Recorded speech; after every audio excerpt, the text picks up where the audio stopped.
Hello everyone, I'm Sarah Espinoza and welcome to my digital essay presentation. Every day, our students walk into our classrooms carrying things we may not see. As educators, it is our job to be aware of our students' well-being so they can be successful. Today, we will learn together about what literacy issues can occur when students face mental health issues and how to assist them too. These are adverse childhood experiences, according to the CDC, and depending on the student, they may not be visible.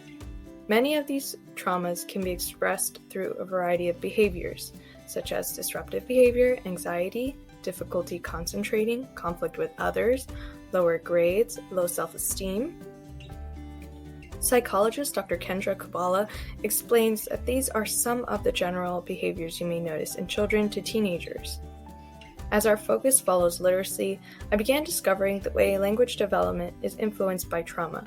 For instance, psychologist Dr. Joy D. Afosky explained how children who are often neglected or receive maltreatment are not given the attention they need to grow. This means that they are not being spoken to or being provided with an adequate learning environment at home. When this happens at a young age, they are now entering school with less preparation to gain literacy. Timothy Shanahan, a literacy expert, shared a study from 2008 that demonstrated how violence exposure can lower the achievement of students in reading. He continued to express how memory and cognitive abilities to process information are impacted by trauma. Despite all this seemingly tragic information, he expressed hope that there is variation among students with characteristics that show some students express resilience. He introduced the idea of trauma-informed or trauma-sensitive teaching. This includes a welcoming environment, counseling, mental health experts, facilitation, the expression of emotions, and fostering a safe classroom environment. While I understand we're all moving towards the steps of becoming educators, I thought I'd show some simple ways and things to use in the classroom to include trauma-sensitive teaching. On Teacher Start, they offer different mindful activities to use in your classroom. We can try one right now. It's called Spidey Senses.